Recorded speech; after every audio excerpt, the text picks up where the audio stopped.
Welcome back to another technical deep dive here in the debug zone.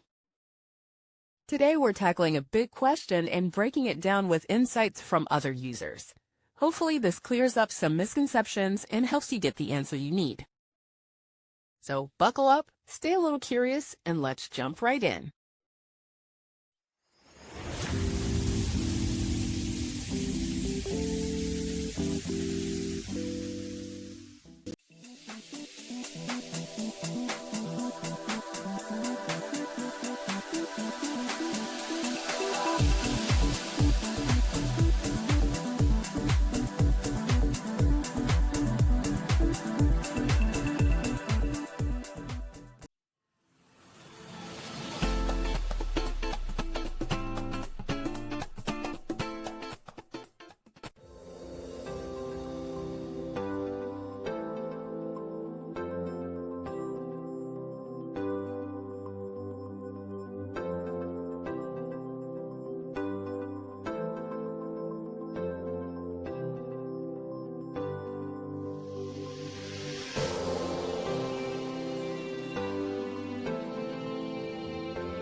And that's a wrap.